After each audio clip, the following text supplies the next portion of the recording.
Story really kicks off. It doesn't start with Gandhi, but with the one man who just refused to accept this injustice anymore.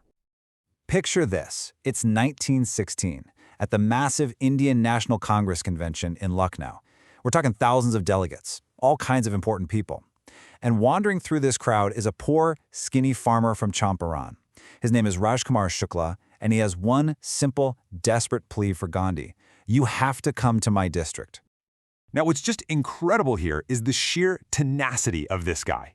I mean, Gandhi was busy. He had appointments all over India. But Shukla was just resolute. He followed Gandhi everywhere for months, to his ashram, to his meetings, never leaving his side, just begging him, fix a date. It was that absolute, unwavering determination that finally got Gandhi to say yes.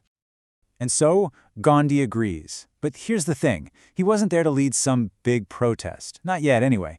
His first mission was way simpler. Just get the facts. And in the process, he would end up creating the very blueprint for India's entire nonviolent freedom struggle.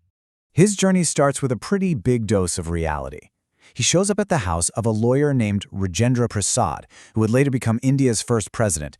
The servants there saw the simply dressed Gandhi and thought he was just another poor peasant. They wouldn't even let him draw water from the well, afraid he'd pollute it because they thought he was an untouchable. From there, he just methodically kept going, on to Muzaffarpur to get more info and meet the lawyers who were supposedly helping the sharecroppers. When Gandhi found out that the lawyers were charging these poor farmers huge fees, he basically scolded them. And this is pure Gandhi.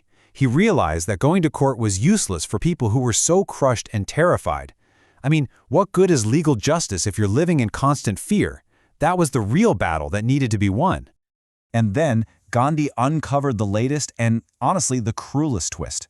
Turns out Germany had developed synthetic indigo, which was cheap, and the price of natural indigo just plummeted. All of a sudden, the landlords didn't even want the indigo harvest anymore. So they offered to release the peasants from that 15% deal, but for a price. They demanded compensation from the very farmers they'd been exploiting for years. It was just a shameless shakedown.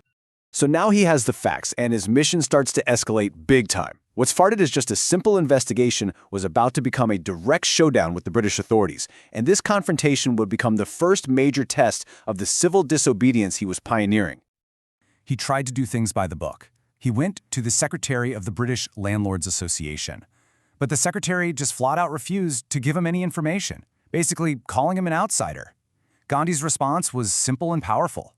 He was no outsider in his own country. The resistance just got stronger. The British commissioner of the whole region tried to bully Gandhi, officially ordering him to leave the district immediately. And Gandhi? He did not leave. Instead, he did the opposite. He went to Motihari, the capital of Champaran, and set up a headquarters to keep his investigation going. This right here, this was the breaking point. A police messenger shows up and serves Gandhi an official notice to get out of Champaran. Gandhi signed the receipt, and then, right on it, he wrote back his history-making reply. He would disobey the order. He was told to show up in court the next day. The next morning, the town of Motihari was just black with people, thousands upon thousands of peasants. They'd never heard about his work in South Africa. They just knew a Mahatma, a great soul, had come to help them and was now in trouble. Their spontaneous demonstration around that courthouse was so powerful, it was the beginning of their liberation from the fear of the British. The government was absolutely baffled. The authorities, totally powerless against the crowd and Gandhi's calm defiance, they ended up just dropping the case. Civil disobedience had triumphed for the first time on this scale in modern India. But the fight wasn't over. Let's see how that first victory translated into real, actual change for the peasants. An official inquiry was set up. The evidence against the landlords was just overwhelming, so they finally agreed to pay refunds. Now, this is where you see Gandhi's genius at work. He demanded 50% back. The landlords, probably thinking he'd never accept, offered a measly 25%. And to their shock, Gandhi immediately said yes. Why? Because the amount of money was less important than the principle. The real victory was that the landlords were forced to give back any money, and with it, a part of their prestige. For the first time, they weren't all-powerful lords above the law. So the victory was total. But for Gandhi, the work he did in Champaran left a much, much deeper legacy. It wasn't just about economic relief. It was about teaching a whole nation how to stand on its own 2 feet. And just look at the long-term impact here. Within just a few years, the British planters packed up and left for good. The land went back to the peasants, and that whole indigo sharecropping system, it vanished. But the most important change, the one you can't really measure, the peasants had learned courage. They finally understood that they had rights and people who would defend them.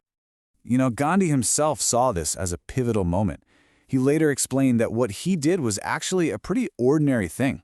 He just declared that the British couldn't order him around in his own country. That simple idea right there became the foundation for the whole national struggle. It was the moment an idea became real action. And he taught this lesson to everybody around him.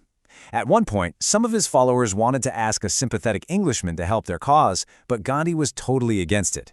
He argued that their cause was just, so they had to rely on themselves to win. It was this profound lesson in self-reliance that became a cornerstone of the entire independence movement. And so, the story of Champaran really leaves us with this final thought. It all started with one farmer's plea and ended with thousands of people finding their courage. It just goes to show you that the blueprint for a nation's freedom isn't just about politics or economics. It's forged in the exact moment its people decide to stop being afraid.